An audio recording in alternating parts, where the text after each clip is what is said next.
Car ಸ್ಫೋಟದ ತನಿಖೆಯ ವೇಳೆಯಲ್ಲಿ shocking ವಿಚಾರಗಳು ಕೂಡ ಬಯಲಾಗಿದೆ. ಸ್ಫೋಟಕ್ಕೆ ಜಮ್ಮು, ಫರೀದಾಬಾದ್, ದೆಹಲಿಯ ನಂಟು ಕೂಡ ಇರುವಂತಹ ಶಂಕೆಗಳು ಕೂಡ ವ್ಯಕ್ತವಾಗ್ತಾ ಇದೆ. ಕಾರು ಸ್ಫೋಟದ ತನಿಖೆಯ ಸಂದರ್ಭದಲ್ಲಿ ಶಾಕಿಂಗ್ ವಿಚಾರಗಳು ಈಗ ಒಂದೊಂದೇ ಬಯಲಾಗ್ತಾ ಇದೆ.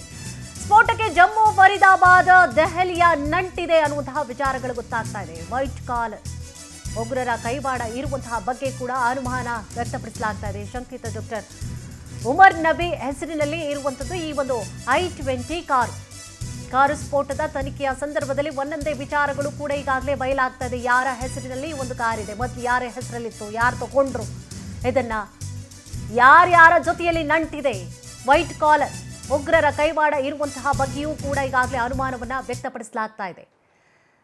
ಯಾರ ಜೊತೆ ಓಡಾಟವನ್ನ ಅಥವಾ ಯಾರ ಜೊತೆಯಲ್ಲಿ ಒಡನಾಟವನ್ನ ಹೊಂದಿದ್ರು, ಈತ ಫಸ್ಟ್ ಓನರ್ ಆಗಿರ್ತಾರೆ ನೋಡಿ, ಇವರು ಫಸ್ಟ್ ಓನರ್ ಆಗಿರ್ತಾರೆ. ಇವರಿಂದ ಸಲ್ಮಾನ್ ಇರ್ತಾರಲ್ಲ, ಇವರು ಸಲ್ಮಾನ್, ಇವರಿಂದ ಈತ ಕಾರನ್ನ ಪಡ್ಕೊಂಡಿರ್ತಾರೆ. ಫಸ್ಟ್ ಇವರನ್ನ ಕಾಂಟ್ಯಾಕ್ಟ್ ಮಾಡ್ತಾರೆ. ಇಲ್ವಲ್ಲ, ನಾನು ಕಾರನ್ನ ಕೊಟ್ಬಿಟ್ಟಿದ್ದೀನಿ, ಹರಿಯಾಣ ಮೂಲದ, ಅದು ರಿಜಿಸ್ಟ್ರೇಷನ್ ಎಲ್ಲಿ ತೋರಿಸುತ್ತೆ, ಹರಿಯಾಣ ತೋರಿಸುತ್ತೆ.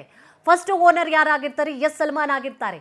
ಇವ್ರನ್ನೇ ಹೋಗಿ ಕೇಳಿದ್ರೆ ಏನು ಹೇಳ್ತಾರೆ, ನಾ ಕಾರ್ನ ಸೇಲ್ ಮಾಡಿ ಬಹಳ ದಿನಗಳಾಯ್ತಲ್ಲ ಅಂತ ಹೇಳಿ ಹೇಳ್ತಾರೆ. ಬಟ್ ಇವರಿಂದ ತಗೊಂಡಿದ್ಯಾರು, ಈತ ಉಗ್ರ ಇದಾನಲ್ಲ ಡಾಕ್ಟರ್ ಉಮರ್ ನಬಿ, ಶಂಕಿತ ಏನಿದ್ದಾನೆ ವ್ಯಕ್ತಿ, ಈತ ಈ ಒಂದು ಕಾರನ್ನು ಪಡೆದುಕೊಂಡಿರ್ತಾನೆ. ಈತ ಸೊ ಪಡೆದುಕೊಂಡು ಬಂದು ಏನು ಮಾಡಿದ್ದಾನೆ ನೋಡಿ, ಇಲ್ಲಿ ಆಗಬಾರದನ್ನ ಮಾಡಿದ್ದಾನೆ, ಮಾಡಬಾರದಂತಹ ದುಷ್ಕೃತ್ಯವನ್ನು ಮಾಡಿದ್ದಾನೆ ಡೆಲ್ಲಿಯಲ್ಲಿ.